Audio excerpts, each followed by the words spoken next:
समजा एकाच गावातील एक हिंदू तरुण आणि मुस्लिम तरुणी या दोघांनी पळून जाऊन प्रेमविवाह केला. दोघेही गावातून लांब कुठल्या तरी अनोळख्या शहरात निघून गेले. दोघांनी दोघांचाही धर्म बाजूला ठेवत निव्वळ माणूस म्हणून जगायला सुरुवात केली. दोघांनी नोकरी करत एक बाळ जन्माला घातलं, चांगलं मोठं केलं, त्याला वाढवलं. नमस्कार, मी मराठी कवी विशाल पवार स्वागत करतो तुमचं एका नवीन व्हिडिओमध्ये. त्या लहान मुलाला धर्म, जात, पंथ या संकल्पनांना फक्त त्या सणांना शाळेत सुट्टी मिळते याच्या पलीकडे त्या मुलाला काहीच माहीत नाही. अशा वेळी गावावरून त्या मुलाच्या माचा सक्का भाऊ म्हणजेच मनसूर मामा शोध काढत त्यांच्या घरी येतो आणि ढसाढसा रडत बोलतो, अब्बाजान बहुत बीमार आहे, तेरे को मिलने को बुलाया है. अशा वेळी थोडं घाबरत, संशक होऊन दोघेही आपल्या मुलाला घेऊन गावाला जातात. इथूनच कादंबरीला सुरुवात होते.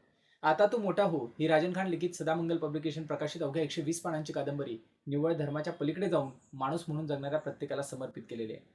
यात निव्वळ माणूस म्हणून सांभाळलेल्या लहान बाळाच्या नजरेतून गावाला गेल्यानंतर अचानक नव्याने जन्माला आलेली नाती कशी दिसतील, दोन्ही धर्मातले आजी आजोबा कसे असतील, तीच माणसं, तीच नाती आणि त्याच रीतीभाती.